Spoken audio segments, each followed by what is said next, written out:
Healthy, wealthy, and wise Monday. Trade war tariffs are impacting our country in different ways. Florida is one of the hardest hit states. Local financial professional Patrick Sandner from Landing Financial Group joins us to discuss what the trade war means for consumers. First off, what kind of new tariffs are being proposed? Well, one thing to understand about the tariffs is that they're just a tax.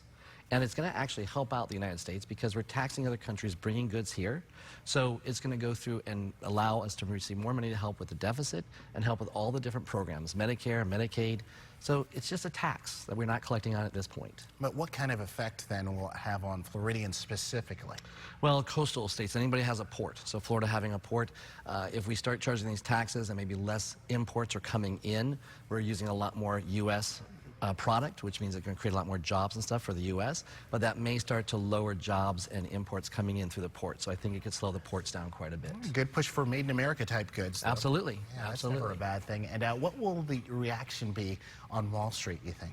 Well, you know, Wall Street, there's a lot of people who are not professionally managed through Wall Street. They're doing it on their own. And it goes off of their comfort. So when they watch the news, then they start to get these feelings. They either stop putting money in or sometimes they'll even take money out.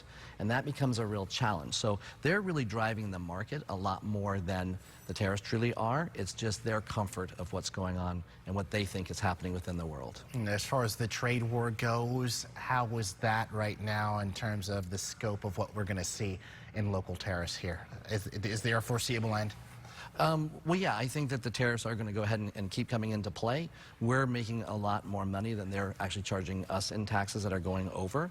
So with that being said, it may go through, and I think they did a study that it's going to cost the average American about $1,000 more a year to go through and have the same expenses they did last year.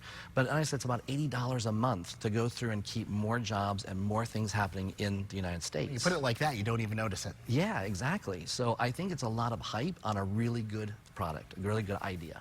So in your opinion, is there anything to freak out about right now? There's not. So, you know, all of our clients are professionally managed, but if you want to learn more about these different topics and about retirement, you can go to @patrickspeaks.info, and I do a lot of podcasts on these different topics. But there really isn't. Make sure that you're staying true to your plan.